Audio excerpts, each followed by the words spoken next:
You're listening to The Artist Athlete, episode 70.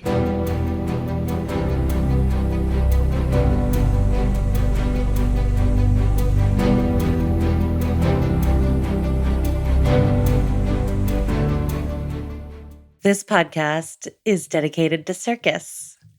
It's a place for professionals in the industry to share their stories, viewpoints, and information, and a place for outsiders to get a sneak peek into this world. Hey, friends, fans, and enemies. I'm Shannon McKenna. I'm the host of the Artist Athlete podcast and the founder of theartistathlete.com. I started this podcast 2 years ago because 12 years ago, whenever I started circus, I didn't come from a circus family. I definitely didn't even have artist parents. My parents are doctors. And I wanted to become an artist. I wanted to know how to get into the biz. And I felt like there was no information. It was really, really difficult. And I wish that I had had a bunch of people who had created careers in the industry to talk to about it.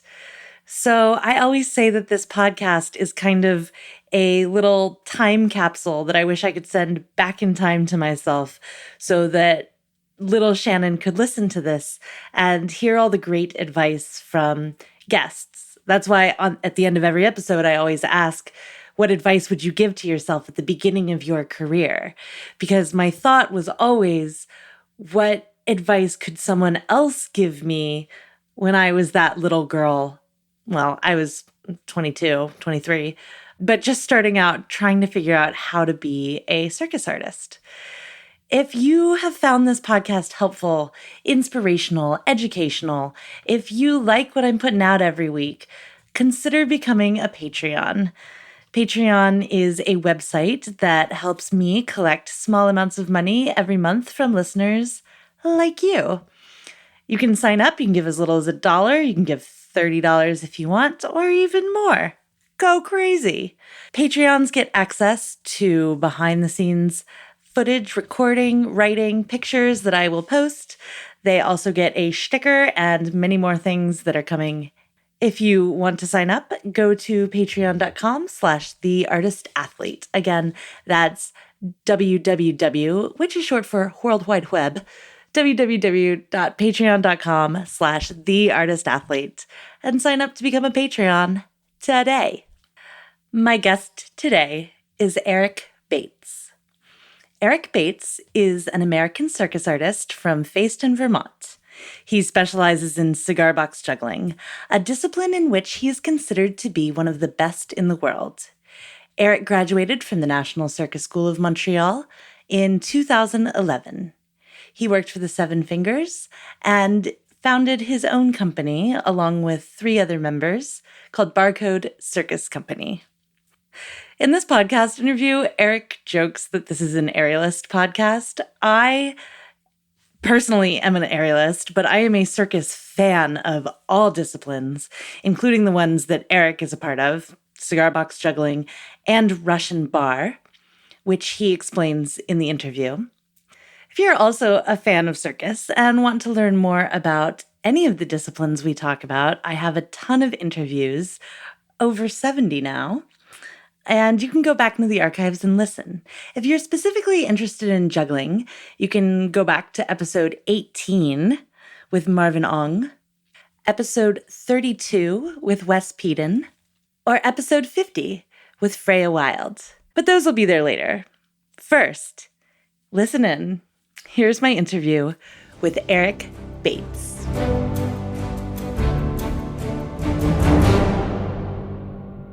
Eric Bates, welcome to the Artist Athlete podcast. Thanks for having me. Yeah, that's what you say. Good job. So I always start by asking people to explain in their own words who they are and what they do. So that's what I'm asking you now. Who are you, Eric? What do you do? My name is Eric Bates. I'm from Vermont in the U.S., but I now live up in Montreal. and I am a co-founder of the Barcode Circus Company. I'm a cigar box juggler and Russian bar porter, and we now have our own theatrical show, Sweat and Ink, which was touring around Europe until the coronavirus hit. So now I am hanging out and doing a lot of writing and rock climbing while I wait for the things to start up again. Yeah, nice. Yeah, you're the first person I've had on the podcast since like the world ended. So how's that going for you guys? Because Barcode is a small circus company. What's your deal with Barcode? What's going on? So Barcode is based in Montreal.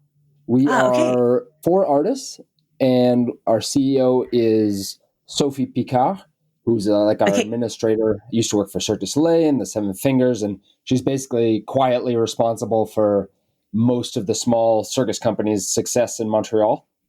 But the rest of us, Tristan, Alex, and I met at ENC back in 2009 and started doing Russian bar there as our minor. And then can you explain what Russian bar is for the people at home? Russian bar is 3 pole vaulting poles that are taped together, just literally taped together. And you put a yoga mat on top, and then I hold one end on my shoulder, and then Tristan holds the other end on his shoulder. So we're the 2 bases. And then Alexandra, the girl, the flyer, stands in the middle, and we use it like a trampoline to throw her about 21 feet in the air. And she does flips, and then we catch her. Yeah. That's dope. It's one of my favorite circus apparatuses, actually, or disciplines. Okay, sorry, I interrupted you. Were you on tour in Europe? Yeah, we were about to be on tour in Europe. We had dates at Festival Up in Belgium, and then in Prague, and in Spain, and in Sweden, and they all got canceled. So we are not touring Europe now. Oof. And when they get canceled, what happens to you guys? Are you still paid? Do you get reimbursed flights? How does that? Thankfully, I don't really know too much. Sophie's looking into all of that. I know a lot of them postponed for next year. So I think we might be getting paid for some of them, or they'll help us with the transportation. And then others, we're gonna see what happens. What sort of government support we can get as a small company, and what they can get for their festivals, and find something that doesn't bankrupt anyone, hopefully. Yeah, sure. Gotcha. Cool. Well, I'm glad that you got back to Vermont safe and you're in a pretty good place. Before we formally started this interview, we were talking about juggling and cigar box juggling in particular, and you were saying how there's like 7 cigar box jugglers out there. Can you explain what cigar box juggling is and how you got into it? Yeah, so cigar box juggling basically started in the time of vaudeville in the U.S. There was a juggling act. There was different juggling acts, like the hobo juggler or the gentleman juggler. And in the gentleman juggler act, like Chris Cremo, for example, they would juggle things that a gentleman would have, like top hats and billiard balls. And in this case, the boxes that cigars came in, cigar boxes, that they would tape shut so the top couldn't open. And so you hold 2, one in each hand, and usually one in the middle, and trap it between the 2 that are in your hands, and then throw them all up in the air, and then trap them in a line again. And that was the way it started back in the day. When I first started doing it, I'd been juggling Diablo back in 2005 or 2006, right when it was first taking off, right when people were first starting to do 3 Diablos.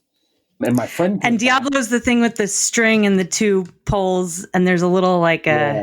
Yeah, exactly. It's guy in the middle. I don't even know what to call that thing, but yeah. Oh, this is an Aerialist podcast, right?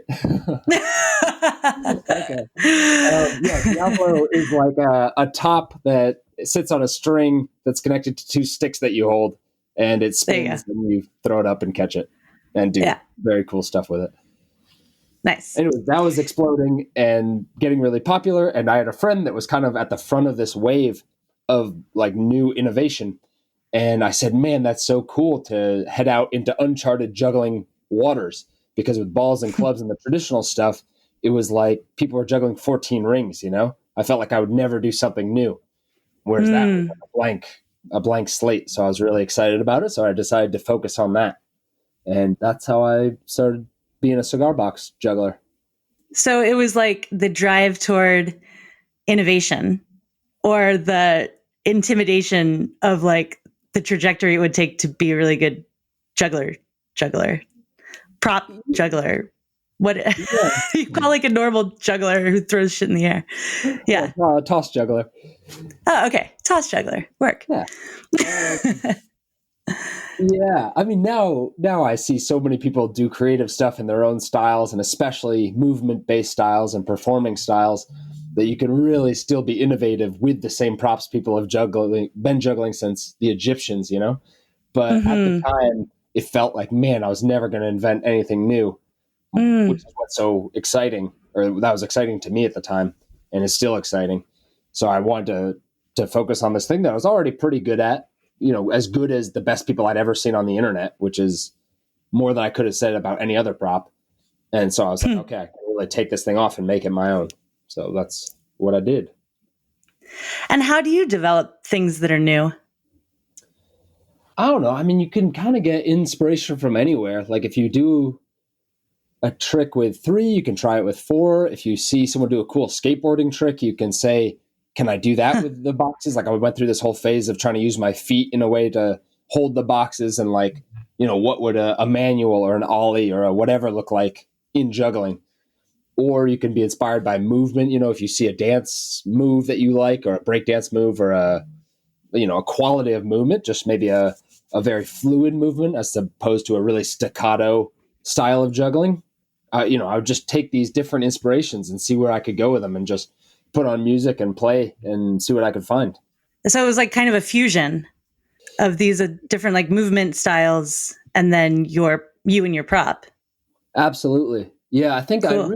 I like juggling when it's a lot about the movement, when you could watch the act without the juggling and it would still be interesting, not just standing there and doing patterns. Which some, the Gandinis do something closer to that, but it's really interesting because they've really gone far in that direction. But I Yeah. really like people like Jimmy Gonzalez that are, they're dancers in their own right. And then also they're manipulating balls at the same time, which is just incredible. So you said cigar box juggling came from this gentleman's juggling where they would tape the cigar boxes shut and then juggle them like that. Is that how you get a cigar box now as a prop? Do they make them? You know how they make specific balls for juggling or clubs? Do they make cigar boxes in that way? Or are you still just going out, buying a bunch of Cubans, smoking them and taping the lid shut? No, they're now made like a club or a Diablo by professional prop manufacturers. Like I got mine from Dubé. Brian Dubé is a prop maker that I think inherited his dad's business. He makes props in New York, and he's just always been great. Like I used to get my torches from him when I was like 12, and I broke one, and he sent me a new one for free, and just always had a good relationship with him, and he makes good props, and so I've continued to use Dubé boxes. And are they really light? Are they heavy? I think people do you have a preference? They're going to be heavier. Light is good because, unlike toss juggling, you're pinching them the entire time. So your hands can get tired. It's like your hands are facing downwards almost the entire act. But if they're too light, then they can be kind of squirrely and jump out of your hands. Like you want a little bit of weight so that they'll stay together when you're trying to make them stay together, and not too much weight so that they're heavy and you run out of steam by the end of your act. Right. And there's no magnets in them because it looks like they're magnetized. Do people ask you this a lot? Yeah, I would say that's the number one question you get as a cigar box juggler. We just did a show, and this rich lady afterwards was like, "Now tell me, there are magnets, aren't there?" And so to amuse myself, I say, "Yeah, yep." And she usually there's like, "Oh, really? Wow." But she just took it at face value and was like, "Yes, I thought so," and then turned and walked away. I was like, "Oh God." Okay. Like people don't think how I think it's supposed to be a compliment. Like it really looks like that. Like, wow, how do you do that? But it's a funny foot in the door for a conversation, Yeah, I don't know. I think it's kind of tragic because you do make it look so easy. And then if you try it's quite difficult, actually. Even like the most basic things that I see, I'm like, oh, you've got to hold one of them in between the other two and then like let go and keep them all up in the air. It's not easy. Yeah. How long did it take you to? The advantage of traditional juggling in that everyone has tried to, juggle 3 apples or whatever. This Oh, is that's such really a good important. point. You have no Yeah. idea how hard it could be. So generally, you don't get points for the difficulty, or at least the style that I do is not, I'm going to try to make this look as hard as possible. But Right. hopefully then, with the movement and with the showmanship, there's something else there that will be interesting, whether or not you know exactly how many years it's taken me to get that good. Mm. So how did you learn to move? Because I don't think of, excuse me for this, but I don't, this is an Aerialist podcast. I don't think of jugglers usually as particularly good movers. Now I can think of plenty of exceptions to this. Did you start as a mover and then become a juggler, or was it the other way around? I don't know that I would call myself a particularly good mover either, but I think it's just, the more juggling you see or the more performing you see, you know what you like. And I like when Mm. people, what's interesting is not the juggling, because unlike Russian bar, in juggling, I can drop and the world keeps spinning. So it is really, do we care as an audience about the performer? And I think that is what makes it interesting. And so then you say, okay, so what is interesting about the performer and like how they care, how they feel about the thing they're juggling and how they move and how they interact with the world and the space that they're occupying on stage. And I think I came Mm. from that place of wanting to, I don't know, just move gracefully or elegantly while playing this game with these objects, like watching a good whatever soccer player or something. When they Hmm. do it well, it's just satisfying to watch because they're good at it and they have control of their body and of the thing that they're trying to do.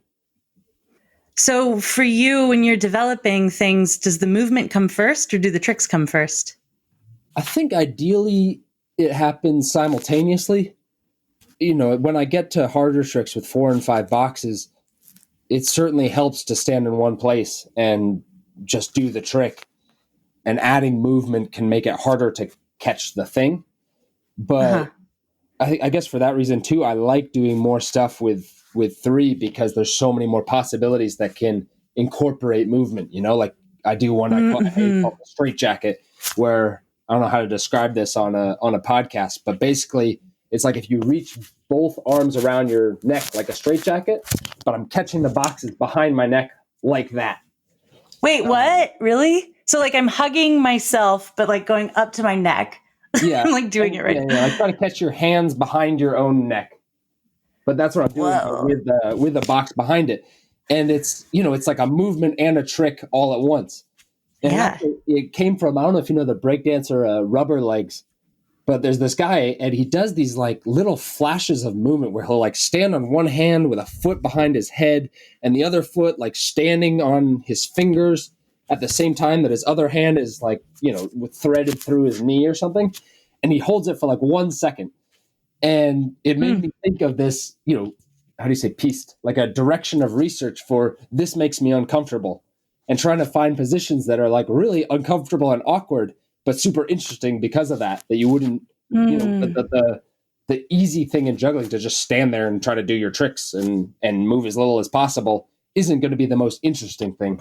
And so trying to Mm-hmm. intentionally find like the least comfortable things I could do and then see if I could juggle to arrive at that position was, that was just like one way to find something that incorporated movement organically. Oh, that's so cool. So the assignment then was find a position that you were incredibly uncomfortable in. Yeah, exactly. Yeah. That's hilarious. And it like clearly came to some great results too. In your company, do you guys all help each other create work, or do you go off separately and then bring things to the table? How does research and creation work for you guys? It's a bit of both because we also, we do the Russian bar together. So that's much more collective process inherently, as opposed to juggling, which is more individual. And the same, Alexandra does aerial hoop. You might have heard of her. And her stuff is, she works on a lot more on her own. But certainly Okay. we'll do stuff and say, hey, how does this look? Like, I mean, especially me as a juggler, like anyone that has ever juggled anything immediately wants to show someone when they've done it for one time. So, so that's my process a lot. Is like, hey, is this cool? And they'll be like, oh yeah, maybe, but like maybe if you could open your elbow a little bit more. then I'll be like, oh, how about this? Is this cool? And they'll be like, okay, we're going to train hand to hand now. And I'll be like, oh, all right, I'll just film myself and come back in like a day. I mean, on the one hand, it's a lot of just going in a room, going into the woodshed alone and figuring out what's interesting to you. But personally, because it matters to me what stuff looks like from the outside, I'll set up a camera a lot and film myself and say, oh, this looked more interesting with like a straight leg or a bent leg or a flexed foot, or, if I twisted my body more, or what angle would this look best at? Because I'm juggling with the intent of an audience seeing it. And sometimes you can just juggle for fun, but my goal is often what looks the most interesting from the outside. So I'll do it with a camera or ask people and get ideas from them. Yeah, I always wonder how anybody created anything before videos, like the ability to easily video existed, Like Totally. You get automatic feedback. Oh, it's amazing. Yeah. Yeah, that's your taste too. It's not through someone else's eyes. It's not like someone else telling you, oh, it would look better if you did it this way. It's like you can look at the video and be like, I think it would look better if I bent my leg. Oh, it's an amazing tool. Absolutely. Yeah. So you started in Vermont and then you went to ENC. Yep. Yeah. I did. Cool. Well, actually, I did Circus Smirkus, and then I went to McGill for 2 years for business. But all my friends were, smart kids go to college, and that's the thing I thought you had to do. And I kind of wanted to be up there because I had friends from Smirkus at ENC. And then I just started hanging out with them more, and they were like, what are you doing? Like, you don't want to run a circus. You want to be in a circus. I was still like doing gymnastics or open gym 3 times a week and juggling and going to the pool to do tricks off the diving boards. And it was pretty clear I was still enamored with that side of things. So pretty soon I did the auditions for ENC and got in and made, it was a fairly easy switch because I had the safety net, quote unquote, of school that I could just keep doing. Have they graduated any other Cigar Box jugglers? Nick Flair, a very long time ago. No, a very long time ago. Oh my God, that sounds horrible. But, circus years are like dog years, No, like totally. 10 years, your entire career sometimes. But, before I had arrived on the scene, now there's a kid, Joachim, that's, I think, graduating this year. Okay, nice. And as a juggler training like that, like how... Again, Aerialist podcast. So like as an aerialist, I know what it looks like to train for like 5-6 hours a day, do the pull-ups, stretch, all of that. As a juggler, are you just juggling cigar boxes for 5 hours a day? You train for 5-6 hours a day? Not anymore. But yeah, when I was when I went to NECA and we'd be there in the morning, it was like 3 hours and then you'd have open practice. And it wasn't like I was doing pull-ups for the full 6 hours, but you had stretching class, you had, and that wasn't even like, and that like NECA is like a minnow compared to what I understand people go through at ENC, the shark of that school. So what does it look like to be a juggler at ENC? I guess it sounds kind of similar. I had 3 hours a day of juggling, usually, in small, never more than 4 people in a class, maybe. So that was the other thing, switching from university where you're in 200 people classes to like one-on-one coaching 3 times a week. Anyways, so I had that. And then you have, your other core classes, flexibility, acro, dance, movement, strengthening. Did I say strengthening? Yeah. So you're juggling about 3 hours a day and then doing all the other stuff like everyone else. And when you're working with the coach, are they giving you, like, I'm thinking like when I do a straps lesson with someone, they're giving me technique corrections. Is that what they do with jugglers too? Or are they like, oh no, you need to like squeeze your thumb more? What? How does that work? I just taught juggling for 3 weeks and it's really funny because a lot of juggling is you just got to go do it for like hours and hours on end. Like anything, I'm getting good at anything, you just got to practice and just bang it out and figure out in your own head, like what needs to happen to make this trick work. And I think a coach can help you organize that practice and give focus to that practice of exercises. So just doing things the same every day, because a lot of I mean, I know I personally am, ADD is probably not the right word, but it's probably not the wrong word either. That I could just do a different thing that interests me all the time, and to, focus on just staying with the same thing for long enough to make progress in it is really helpful. And to try to set up a practice so that you don't burn out by just jumping from one thing to another. So maybe having some of the time that's more creative, where you're like, okay, let's do this. This makes me uncomfortable research avenue. And we'll do that for half an hour and see what it finds. And then say, oh, look, we found these 4 different directions, like one around the neck, one under the leg, maybe one with your wrist turned the other way, and then we can go explore those more and see if a trick becomes promising out of that. And then maybe we can try to, how can we make this one trick that we found work consistently? And then that's where that's where the hours come in, of just trying to figure it out over and over, making microscopic advancements towards catching it every time, which is the goal, the kind of impossible goal. What do you do when you drop? I mean, I just pick it up. You mean on stage? Oh, cool. Yeah, I mean on stage. Because this is what I think is interesting about juggling, is like, unlike, oh man, speaking of dropping. Yeah, I literally just dropped my headphones. That's so funny. What? Okay. Obviously, hand-to-hand or Russian bar, like if the flyer misses the bar, it's pretty obvious. But I feel like juggling is one of... The flyer does not miss the bar because the bar moves underneath her. The bar is always underneath her.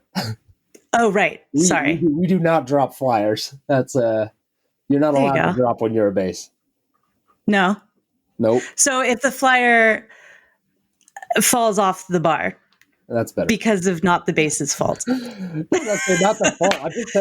I'm just saying your responsibility is to keep this person alive. Like that. Right. That is really it. And you don't get an excuse. Oh, they did it wrong. Like, you still have to catch them no matter what. I don't like being casual about that. This is a really good point. Responsibility as a bass. No matter if they punch you in the face by accident while they're doing it or whatever. Like, you can be upset, but you got to catch them first and then maybe be upset. Yeah, this is a really good point. I was trying to make a completely different point, but I'm glad that you brought this up. I guess my only thing was, like, it's very objective in juggling when someone drops. Like, you can see the failure, whereas with other things, they're a little more forgiving. Sure. So my question is, on stage, when you drop a cigar box, what do you do, or how do you respond to that? I think it depends a lot on the type of act you're doing, how much time you have in the music, the flow. Because there's times where it makes sense to redo it. For example, I make my sections of my act almost like a sentence, So it'll build up, maybe there's a comma, it keeps going, and then you'll have a musical punch usually, which is like your exclamation point. You want the big trick on the musical punch. And so if you drop that, it's nice to do that one again, because that's like the end of your sentence. It's where people are probably going to clap. But if it's just a little thing on the way, if you drop at the punch, sure, missed a particle or something, sometimes it just makes sense, like just grab it up and keep going. And people saw it's not a secret, but they'd rather that you don't, whatever you do not beat yourself up about it, Like people never want to feel bad for a juggler. They want to feel like they're in good hands. And I think it's important to care, because if you don't care about your props and what you're doing, then there's no reason for the audience to care. But we're there to have fun, and it's not life or death, it's juggling. So I think there is something to be said for, giving a weight to it, but also being honest with what you're doing and saying we're all there for a good time, and how to do that respectfully if it's a more serious act, or playfully if it's a more light act. Sure. That makes sense. Yeah. Yeah. That answers my question. Great. Totally. I love it. It's that line between, like, caring because it's important, but also it's not that important. So you just pick up and keep going. Makes total sense. Yeah. Like, you see someone that's a little bit self-depreciating on stage, and it can be really endearing. It can be lovely. I don't know if I am lovely and endearing, but I try to at least be charming, Like, it's okay if you couldn't drop, it wouldn't be interesting. So there is that to say on the positive side. No, it's true. And that's how you show, I guess, there's no magnets in the box. Right, exactly. I mean, sometimes the best act is a one-drop act if it comes in the right spot, and then you catch it afterwards because people are like, oh, it's actually kind of hard. Hey, whereas if it looks Mm-hmm. easy the entire way, they're like, I don't know, probably magnets. Yeah. I do want to talk a little bit about Russian bar just because you brought it up. And I do think it's a really great point that you said. Dropping and juggling is not the end of the world, but training Russian bar is actually and can be life or death. Why did you decide that that was going to be your secondary or your minor discipline in school? I kind of fell into it. Tristan, my co-founder of Barcode, we did Smirkus together. So we'd known each other since we were 15. And I got to school and they had like an open banking class where you're holding hands with another big guy and someone stands in your hands and you throw them in the air and catch them again. Where anyone could kind of drop in on this class. And he was like, hey, the guy I'm working with is kind of a jerk. You want to come be my partner in this class? And I was like, yeah, heck yeah, that sounds super fun. So I went and they touched on all of these group acrobatics. So banking and columns and Russian bar. And we started doing Russian bar, and it is such a good feeling to be able to launch someone that high. Like you're generating that power as a team to throw someone literally 7 meters in the air, 21 feet in the air. And when you get it right, you're just like, yeah, you feel really, you feel cool, you feel strong. So that was really fun. And we didn't have to do it, which was a really nice way to begin. It was our second discipline. Tristan did hand to hand, Alex did hoop, I did boxes. And so we said, let's do this and let's keep working on this. And if it's fun, let's keep going. And then right away we got to go to Switzerland for a Russian bar conference that the school sent us on.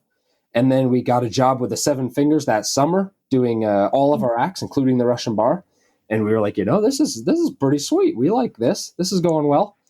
It was like cigar boxes in that people did some amazing Russian bar, like quadruple backflips on the Russian bar. But it was really lacking in the innovation department. Like it's really awkward to create new material with a 14-foot pole. It's like the least convenient apparatus, which left a lot of room for innovation. So we started, going in at lunches and saying after school that just like, how can we find something that's not just the tricks and then get off the bar, put on a strobe light and like do a box step, which was all the acts we'd seen on YouTube. We're like, what can we do that's really unique to this prop and to us? And so that was fun too, just researching with a group of 3 people that were excited to do something we hadn't seen before. And what did you find? Can you describe the act that you guys do currently? Yeah, I would say the biggest turning point for us, because we were looking for things where we would throw the bar to each other and roll underneath it and jump off of it. So we were all involved and not just the focus on the flyer the entire time.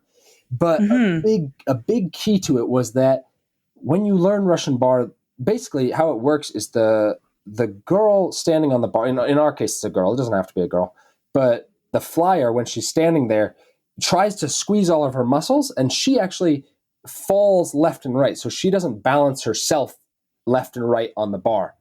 So she lets herself fall and the 2 bases actually balance her the entire time. So even before she's about to do a double backflip, she still has to be falling and trust us that we're going to search her, that we're going to balance her to throw her straight again. And so this was the rule. The flyer is always tight. And we started saying, what if that didn't have to be the rule? Like, what if she could actually dance and move and didn't have to be a stick, That was, Shayna Carroll was like, yeah, let's go crazy. Like, how crazy can you go? Shayna Carroll of the Seven Fingers, when we were creating Sequence 8. She said, how crazy can you go on the bar? And at first we were falling off all the time because as she's changing, she's shifting where her center of gravity is. But suddenly she was just so free. And Alex is a great mover. So that really changed our whole look on the Russian bar. It allowed us to do something fluid and poetic instead of just stiff and gymnastic. And how do you ensure when you're doing all this research safety? Is she in lines? Yeah, I mean, it sounds like for something like what you're describing, she isn't going 21 feet in the air, but right for that sort of thing, yeah, you can just put mats down, and then I'm a big proponent of communication. So if we realize we're going to lose her, she has to jump off just while she's standing there moving. will yell down and try to get as low as possible as a base so that she doesn't have as far to jump. So that's just mats and kind of basic self-awareness. But when you're doing the big tricks, when you're throwing them high and doing new flips, it's a lot of trampoline for her. So she gets her tricks really solid on the trampoline. And then you go to safety lines. So we were lucky to work with Andre Saint-Jean, who was the coach for Cirque du Soleil for a long time and coaching like the team Max and Ugo on the Korean plank. Just a great acrobatic coach. So he would launch us safety lines for us. And then once you feel good and you've done a lot of times in the safety lines, you take those off, but you have, maybe mats or two people spotting that'll help catch her so she can't get bounced off the Russian bar. And then you can take those away, but do it on a mat still, like a small mat. And then eventually you get to the point where you can do it with no spots and no mats and just on the stage. So nice. really progressive. And I've coached some teams and I've seen some teams and they're like, oh, look at this crazy bail we had. And I don't know, for us, we're in it for the long haul. Like we want to stay safe until we retire. And so it's not like the X Games. Like we're trying to be professional and really keep her safe every single time we're on the bar.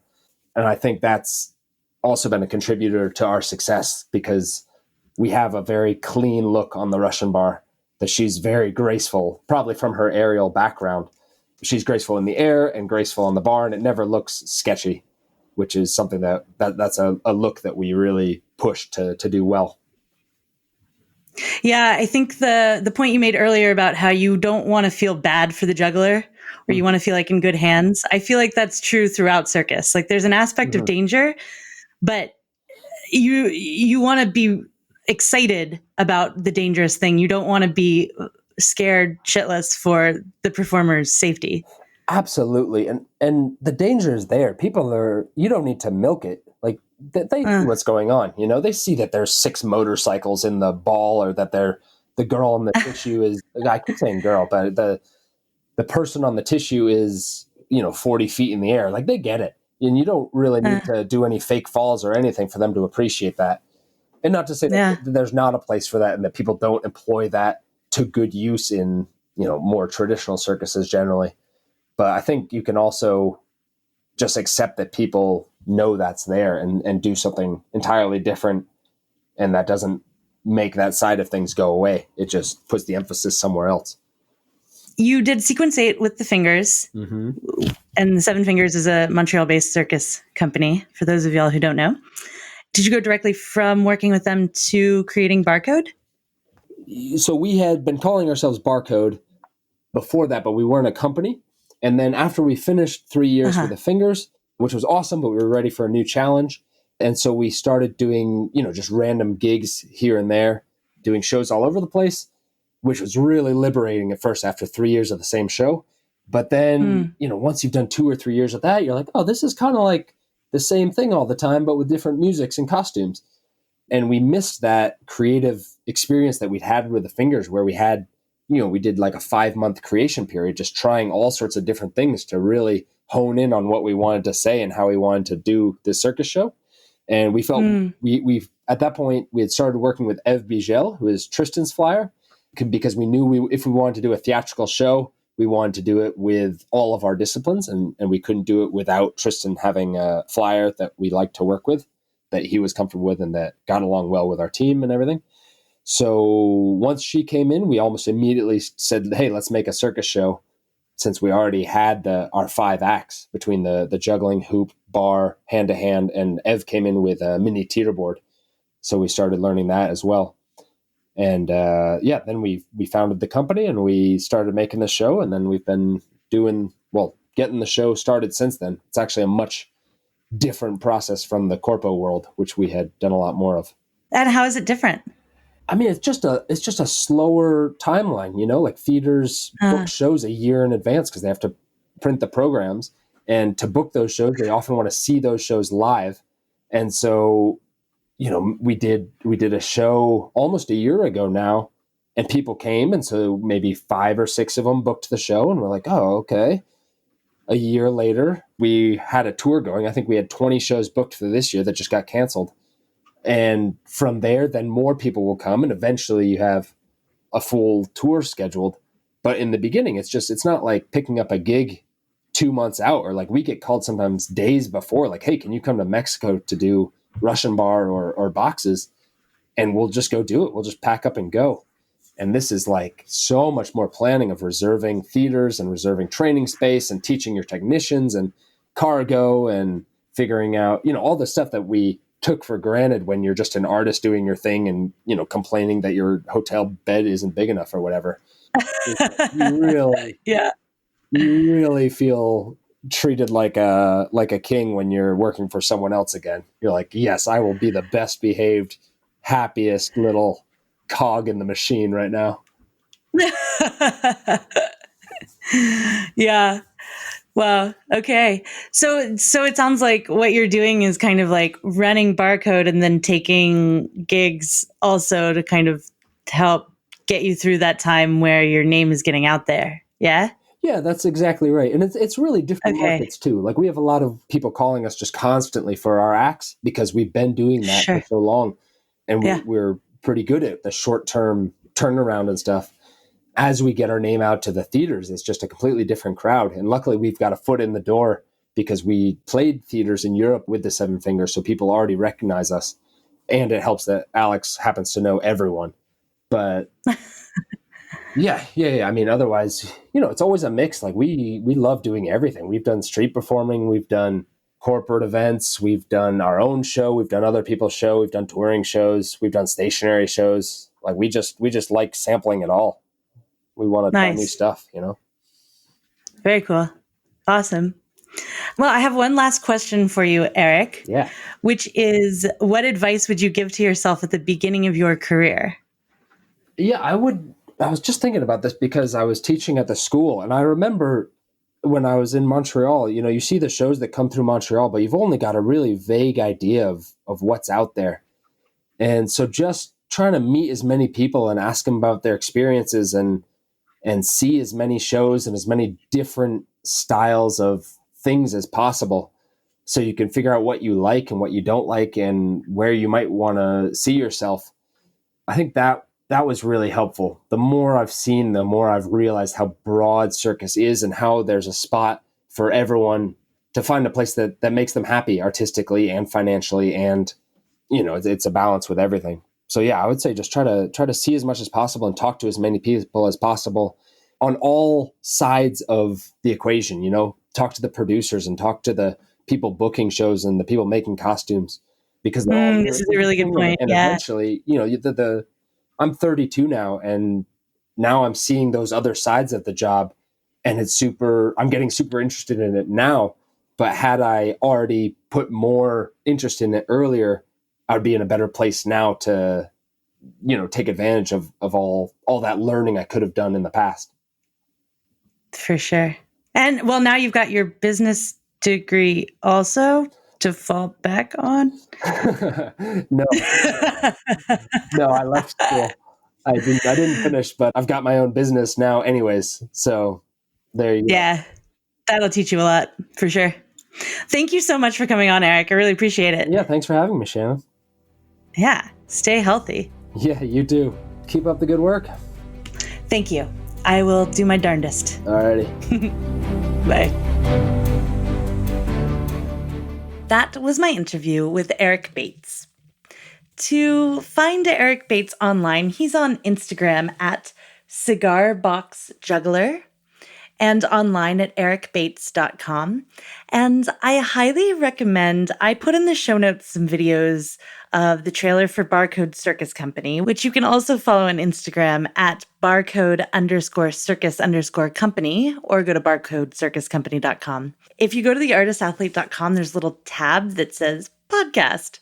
And if you click on it, it has all of the episodes with a description and links in a lot of them to different videos on YouTube or places that the guest has sent me that are expanded videos and expanded information that you guys can check out to really understand and learn more about the guest for the week. So this week, I've put up some really cool stuff that Eric has put out on YouTube, as well as the trailer for Barcode's show. Go check those out, theartistathlete.com, which is also my website. And for aerial training tips and inspiration, you can find me on Instagram. I'm at the_artist_athlete. And if you love what you're listening to, please, please, please, patreon.com/theartistathlete. We'd love to have you sign up. And that's all from me. Talk at you next week, friends, fans, and enemies.